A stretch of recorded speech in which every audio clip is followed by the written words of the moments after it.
Buenos dias, mi amigos. Welcome to Santiago de Cuba. We are, we're in Cuba because we're flying a Cuban Mig-29 Fulcrum, one of the most popular export fighters out there. You find these all over the place. This is a huge pack. I am not joking. This is a huge pack. It is 500 and something megs. It's got just airplane after airplane. I saw Bangladesh Air Force. I saw a German demonstration team livery. I saw Russian. I saw Cuban. I mean, you're probably going to find huge numbers. It's just a massive. A lot of the Iris ones are like this. The other one that I did was the P40, and it had a huge number of P40s. Well, now I have a huge number of MiG-29s. So there you go. All right, the Mig-29 Fulcrum is its NATO code name. Interestingly, Russian aircraft didn't actually get a name. Most Russian aircraft don't get a name in Russia. They get named by NATO, codenamed. I read that some Russian pilots, once they found out that this was called the Fulcrum, they actually liked it, that name for it. So there are some cases that the Russian pilots called it by its NATO code name. But there you go. All right, we're in the cockpit. Woo, this is a nice looking cockpit. I would expect that from Iris. This is ex-Iris payware. Okay, this is ex-payware we're talking about. Let's open the cockpit really quick. Oh, very nice, very nice. So this is going. We are expecting some good things out of this aircraft. So yeah, very nice. Designed as an air superiority fighter during the 70s to counter the dual F-15, F-16 threat. It has now been refurbished into a multi-role fighter. Specifications were originally issued in 1960 for a long-range, short-field-capable, agile, Mach 2 plus heavily armed aircraft. That sounds like a F-15, doesn't it? Yeah. It was designed to counter that threat, that and the 14. Now, oh, look at that. I don't need that much flap, but well, let's look at what full flap looks like on this aircraft. Yeah, looks like some flap. We don't need any of it. Now, then in 1971, the USSR copied the US in the way that the US decided to create both the heavy and the light fighter. That brought us the F-15 and the F-16. F-16 obviously being the light fighter.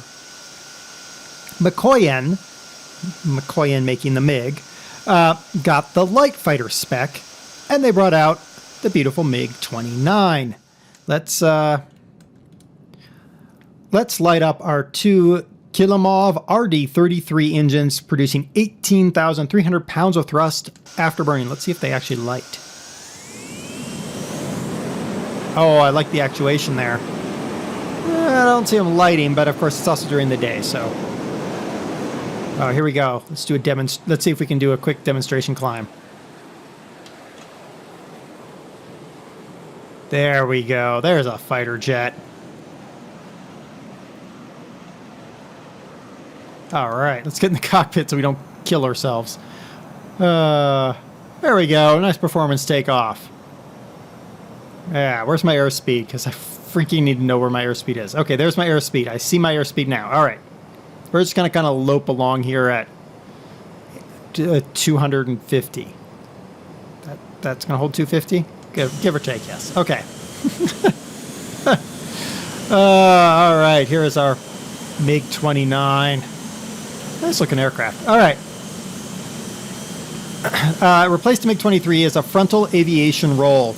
The Sukhoi Su-27 took the heavy fighter side, and it was designed very differently, and it took sort of the long-range style. The MiG-29 became very much the frontline fighter. Features rugged landing gear, and one of the first aircraft ever to have what are basically intake gills. It has a protective intake grate that would go up on those intakes down there. And then, let me see if I can get my mouse out here without crashing. If you can see my mouse, right there are some gills that opened up, and the aircraft could ingest the air from above so that you could take off and land on unimproved or damaged airfields. Now, this aircraft has hydraulic controls and an autopilot, but no fly-by-wire system. The Sukhoyev has a fly-by-wire system, as does the 16 and the 15. They chose to go without that, but it's still an extremely agile, extremely maneuverable aircraft. Woo. Now we can do all kinds of fun little tricks, and then we'll crash and die, but that's okay. Now, as I said, this is one of the most popular exported airframes. In fact, the United States bought 21 of them. Did you know that? In fact, the United States bought 21 of them, including the Mig-29S, which was the nuclear-capable version. Capable of carrying nuclear weapons into combat. Yeah, how about that? First publicly seen in the West when the Soviet Union displayed them in Finland in July 1986. And of course, famously conducted a flying display at the 1989 Paris Air Show where it was involved in a non-fatal crash, and it didn't recover properly, and the pilot had to eject. Top speed, Mach 2.25. Armament, one 30mm GSH-30-1 cannon, and 7 hardpoints, 6 wing hardpoints, and 1 belly hardpoint. See if we can pop an air brake. Oh yeah, look at that. It kind of reminds me of the BAE 146 regional jet. Kind of does the same thing. Tail pops open. All right, where's our runway? Where is our runway? Okay, there's our runway. All right. Should we try to make a landing? Yeah, we'll try to make a landing. All right. While we're doing that, let's hit our button. Shift 1. Center is my view. Okay, Shift 2. Oh, okay, there's there we go. If you need a closer inspection of your various gauges and dials. Shift 3. Okay, there's a radio stack. 4. There's my GPS. 5 is what is that? Oh, that's my engine. Okay, engine gauges. That's it. Okay, cool. All right. We are now going 400 knots as we go diving towards the sea here. Let's pop an air brake. Whoosh. And immediately we slow down. This aircraft feels nice and tight and crisp. I mean, you can really whip it around. You can enjoy this aircraft. I did that Foxbat. That Foxbat didn't feel like you could just get in it and play. This feels kind of like the Hornet that comes with FSX. It just feels so like ready to play. Something that you could take out and just kind of like run through the valleys or just kind of goof around with. Where's my runway? There's my runway. It doesn't feel like it would be a slogging aircraft. That Foxhound, the heck was that thing called? I don't even remember. Whatever. That MiG-31, that felt like a slogging aircraft. You really kind of slog along. I'm 200 knots. All right, let's make that less. All right, here comes our landing gear. Look at that big rugged landing gear. Hey, there we come. I actually have the engines all the way back. Let's not do that. Let's also put away that speed brake of ours. See if I can land a fighter jet. What do you guys think? Sink rate. Okay, sink rate. Don't sink. There we go. I've been reading this great book called, oh wow. How's that? I've been reading this great book, but I don't remember the title. Wrong Stuff.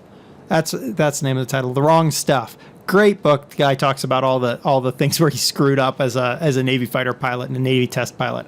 Awesome read. Anyway, he was always like, oh yeah, as long as you have the power to power out of your problem. I'm like, okay, yeah, as long as I got the power, right? Now, I'm just going to kind of wiggle this aircraft around apparently because, my gosh, I can't fly today. Oh well. Sink rate. I'll be quiet. Flaps. Oh, yeah, I could probably put out my flaps, couldn't I? I got flaps. Oh, yeah, look at her coming in. Okay, let's get back in the plane. Get in the plane there. All right, all right. All right, I think we can afford to like Sink rate. use some of this runway here. All right, let's. Pull up. We could almost reenact. Should we try to reenact that? No, let's not reenact the 87 crash. Look at this.